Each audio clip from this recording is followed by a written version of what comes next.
Hey guys, so we're still in the progressive era. We have now talked about two of the progressive era presidents, TR and William Howard Taft, and now we're to number 3. Number 3 is a cat named Thomas Woodrow Wilson. He grew up in the South. Everyone called him Tommy until he went off to college and changed his name. He was born before the Civil War. His dad was a Presbyterian minister who would serve as a minister for Confederate troops. His dad, and later Woodrow Wilson, supported the South's right to secede from the Union. Woodrow Wilson had some views about race that are going to be rather uncomfortable. He had 2 uncles who served in the Union Army. He remembered as a 9-year-old boy seeing Jefferson Davis, who was the president of the Confederacy, being marched through Augusta, Georgia, on his way to prison. Wilson would write later on as an adult that he thought that it was probably best that the South lost the war, and he could see that it was good that slavery was abolished, even for the Southerners, even for the South. In the long run, it was better for everyone. And when I say even for, I'm speaking from his point of view because, of course, slavery had to be abolished. We are a country that says from the very beginning, all men are created equal. All men. So slavery and the American experiment do not actually go together. I would argue the American experiment in great part is why we end slavery. That said, Woodrow Wilson was born into a slave society. He was a part of a slave society until that society was wiped away. His parents engaged in a slave society. And what you need to do to really wrap your mind around that is understand in slave societies, everything is defined by slavery. The economics, the cultural interactions, the social order, all of it. The past, your childhood, memories, all of these things leave their fingerprints on your spirit. And I think, Woodrow Wilson had some fingerprints on him. Some fingerprints from this time in which the country experienced its greatest rift.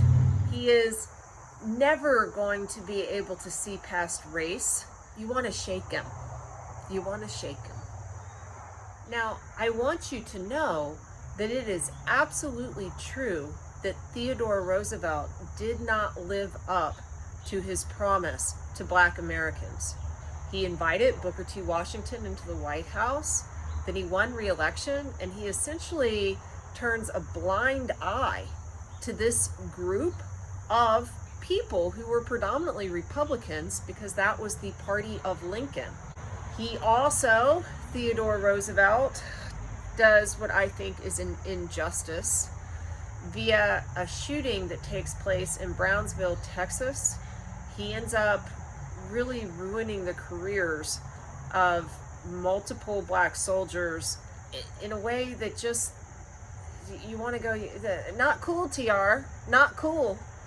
By the way, William Howard Taft tried to talk him out of that. If you want to look that up, it's pretty easy to find more information on TR and Brownsville. But TR is going to be 1,000 times better than Woodrow Wilson. Theodore Roosevelt spoke up for an anti-lynching law, a federal anti-lynching law. This is a strange thing, but during the progressive era, more violence was inflicted against Black Americans than at any other time in our history. Roosevelt knew that if someone was actually charged for lynching a person of color, they most likely would get off in the trial if they were prosecuted at the state level. Back then, systemic racism was a thing. What do I mean by that? Jim Crow was the law. Everyone was segregated. You could not drink from the same water fountain if you were of one race as someone else of another race. You went to different schools, you had different entrances to restaurants, you lived in different areas.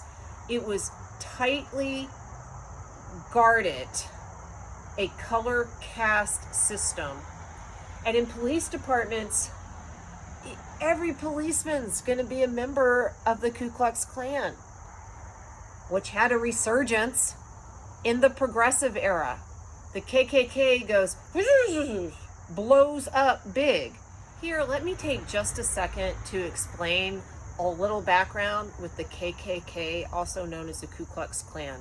Essentially, this was originally established because the Confederacy lost the Civil War in the 1860s. It served as a paramilitary arm for the Democratic Party that rose up in the ashes of the old Confederacy, and it essentially went out and it made people get in line. And what brought the KKK down?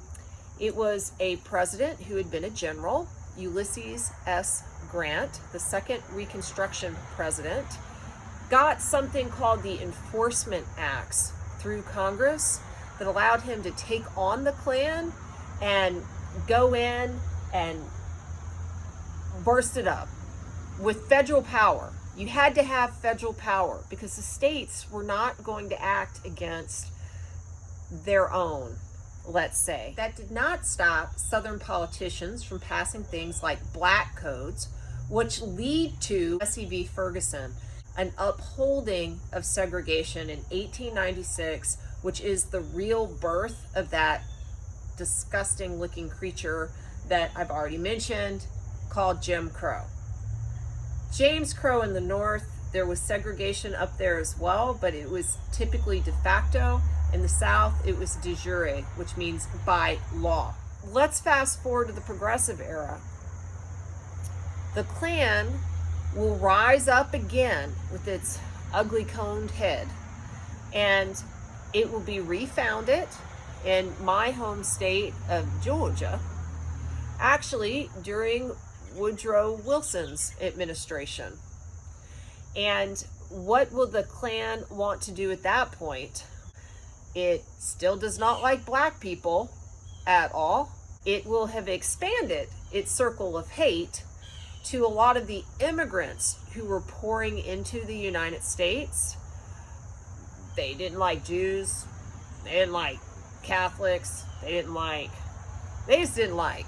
They were haters. And not in the funny way. You should know the Klan was mainstream. It was not just in the South in the Progressive era, it spreads all over the entire country. And people in the Klan control institutions, especially in the South. In the South, again, you could have every policeman be a part of the Klan. And before that, these were the people who would rise up to be the Klan in charge of police departments. And to get back what I was saying to before, Theodore Roosevelt understood that you needed to try and get a federal anti-lynch law so you could use the federal government against these sorts of people to stop violence against blacks, and later all of these other groups as well. Now, this is TR, I don't want to confuse you. He's in between the two iterations of the Klan, but the culture is what the culture is.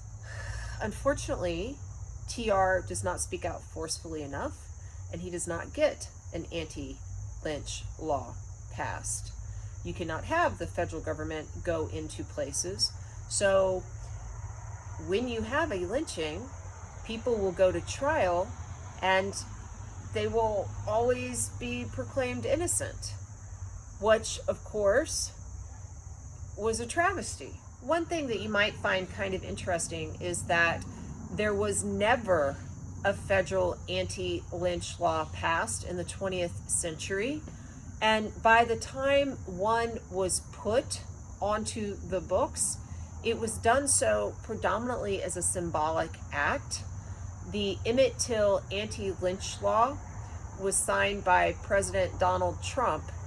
There are all kinds of reasons, predominantly political, why this didn't happen sooner. But I would say with Wilson, you can make a good argument it's because, he was a white supremacist.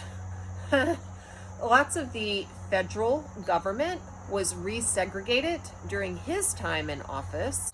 He showed Birth of a Nation in the White House. He was friends with D.W. Griffiths, who was a producer who understood how powerful creating images on screen would be in trying to manipulate the feelings of the public. And he made the KKK into the hero. Woodrow Wilson has a horrible race record. Now that I've laid those ugly cards on the table, I want you to be good history students.